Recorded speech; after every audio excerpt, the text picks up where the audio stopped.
3월 5일 일의 묵상을 시작하도록 하겠습니다. 오늘 보실 하나님 말씀은 사도행전 8장 4절부터 6절까지의 말씀입니다. 우리 다 같이 한 목소리로 읽겠습니다. 그 흩어진 사람들이 두루다니며 복음의 말씀을 전할세 빌립이 사마리아 성에 내려가 그리스도를 백성에게 전파하니 무리가 빌립의 말을 듣고 행하는 표적도 보고 한 마음으로 그가 하는 말을 따르더라. 아멘. 오늘은 빌립이 사마리아에 가서 복음을 증거한 사건에 대해서 한번 생각해 보도록 하겠습니다. 지난 시간에 우리는 예루살렘 교회에 큰 박해가 일어나서 예루살렘 교회 성도들이 전국 각지로 흩어진 사건을 생각해 보았습니다. 언뜻 생각하면 박해를 피해서 흩어진 성도들이 배반자처럼 보이고 또 배신을 한 것처럼 보이지만 예루살렘 교회를 떠난 성도들은 하나님이 주신 그 처참한 대박해의 뜻이 무엇인지를 바르게 인식한 사람들이었습니다.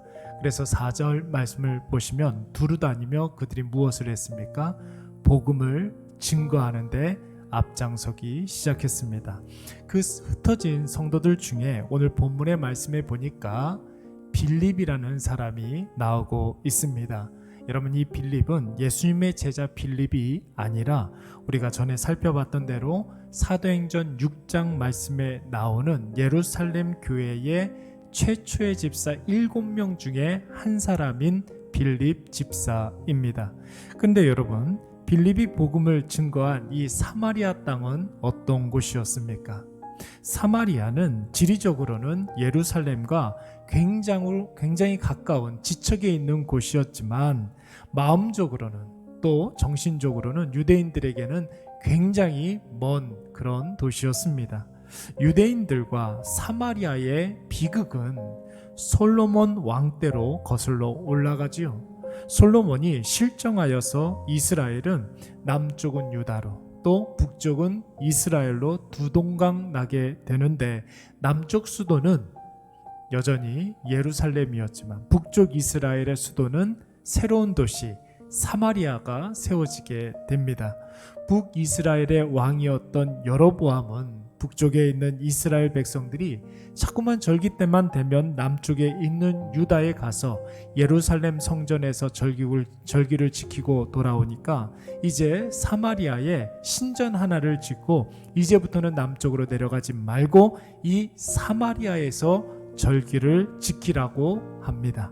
그로부터 200년이 흘러서 아수르에 의해서 북이스라엘이 완전히 멸망당할 때에 아수르의 사르곤 왕이 이 사마리아에 혼혈 정책을 펴게 됩니다.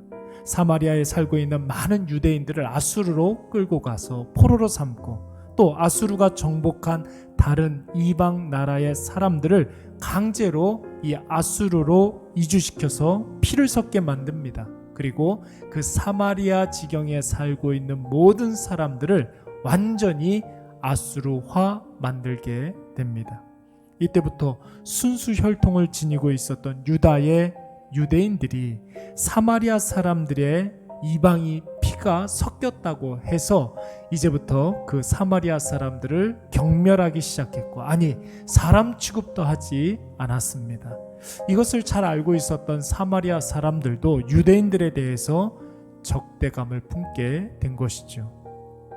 이런 사마리아에 오늘 빌립이 복음을 증거했다라는 것은 실로 놀라운 일이 아닐 수가 없습니다. 그냥 복음을 증거하고 돌아온 것이 아니라 오늘 본문의 말씀에 보니까 빌립의 전도 결과가 소상히 나오고 있지 않습니까? 6절 말씀에 보시면 사마리아 사람들이 빌립의 말을 듣고 빌립이 전하는 바를 마음으로 믿고 따랐다고 했습니다. 심지어 사마리아 사람들이 복음을 받자마자 더러운 귀신들이 쫓겨나가고 중풍병자와 못 걷는 자들이 나으며 수많은 이적과 기적의 역사가 일어나게 되었던 것입니다. 그 소문이 이제 삽시간에 온 사마리아 지경과 온 유대에 퍼지게 되자 사도들이 이 일을 굉장히 기이 여겨서 사도들의 지도자격 되는 베드로와 요한이 직접 사마리아를 방문해서 이것을 확인하게 됩니다. 저주받은 땅 사마리아 땅에도 복음이 증거되고 예수 믿는 사람들이 생겼다면 이제부터는 온 세계 열방에도 복음을 증거할 수 있다는 이방 전도를 공식화하기에 이르게 된 것입니다. 사랑하는 여러분, 그러면 여기에서 우리가 한 가지 의문이 생기지 않습니까? 모든 사람들이 근처도 가기 싫어했던 그 사마리아 땅을 빌립은 왜 가려고 했겠습니까?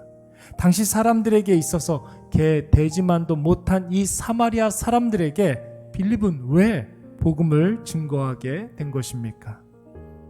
우리가 지난번에도 생각해 봤지만 초대교회의 7명의 집사들을 세우는 과정에서 예루살렘 교회는 그 구성원들이 대다수의 사람들이 히브리파 유대인들이었고 또 소수의 헬라파 유대인들이 있었다고 했습니다. 그 히브리파 유대인들은 유대 땅에서 나고 자라면서 히브리어를 자신의 모국어로 사용하는 유대인들이 바로 히브리파 유대인들이었고, 헬라파 유대인들은 외국에서 낳고 자라서 당시에 세계 공통어였던 헬라어를 모국어로 쓰는 사람들이었습니다. 그러니까 히브리파 유대인들과 헬라파 유대인들은 똑같이 예수 그리스도를 믿고 똑같이 교회를 다니는데도 불구하고 그들의 인식과 생각과 마음의 자세가 완전히 달랐던 것입니다. 히브리파 유대인들에게는 예루살렘만 중요합니다. 율법이 중요하고 혈통이 중요한 사람들이었습니다. 그래서 예수님이 아무리 온 세계 열방에 나아가서 복음을 증거하라고 한들 그들의 마음속에는 그 말씀을 잘 이해할 수가 없었습니다. 그러나 헬라파 유대인들은 다르지 않습니까? 그들은 이미 낳고 자라는 과정에서 세계를 경험하고 열방에 대한 넓은 마음을 품고 있었습니다. 뿐만 아니라 그런 그들에게 예수님의 열방에 대한 도전이 임했을 때 그 뜻이 무엇인지를 금방 알아들을 수가 있었던 것이죠. 그래서 하나님은 예루살렘 교회의 구성원들이 히브리파 유대인들이 대다수였음에도 불구하고 특별히 뽑은 7명의 집사들을 전원 소수의 헬라파 유대인들로 세워주신 것입니다. 그리고 그 이후부터 이 헬라파 유대인들의 엄청난 활약상이 펼쳐지지 않습니까? 사도행전 6장 말씀에 보면은 헬라파 유대인들이 교회의 일꾼으로 세움을 받게 되자마자 사도행전 7장 말씀에 보시면 스데반이 헬라에서 온 유대인들과 예수 그리스도에 대해서 토론을 하다가 순교를 하고, 사도행전 8장 말씀에서는 이번에는 빌립 집사가 사마리아와 에디오피아 내시에게 복음을 증거하게 됩니다. 급기야 9장 말씀에서는 헬라파 유대인의 거두였던 사도 바울이 본격적으로 역사의 전면에 등장하는 귀한 역사가 일어나게 되는 것입니다. 사랑하는 여러분, 신앙이라는 것이 무엇입니까? 내 안에 그 아름다운 신앙을 가둬두는 것이 신앙이 아닙니다. 우리가 말씀 속에 뛰어들어서 그 말씀이 품고 있는 바를 세상에 실천하는 것, 그것이 바로 믿음 생활입니다.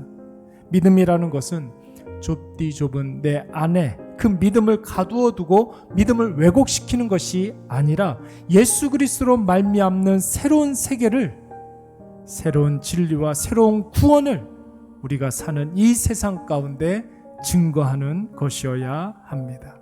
그럴 때 잠시 잠깐 우리에게 혹 불이익이 온다 할지라도 그 복음으로 말미암아 하나님의 놀라운 섭리와 역사를 우리의 삶으로 체험할 수 있는 것입니다. 오늘 이것을 꼭 기억하셔서 복음을 내 안에 가두어 두지 마시고 예수 그리스도를 나만의 예수로만 묻어두지 마시고 예수를 적극적으로 써먹으시기 바랍니다. 믿음을 활용하시기 바랍니다. 복음을 끊임없이 증거하고 입증해내는 저와 여러분이 되시기를 간절히 축원합니다.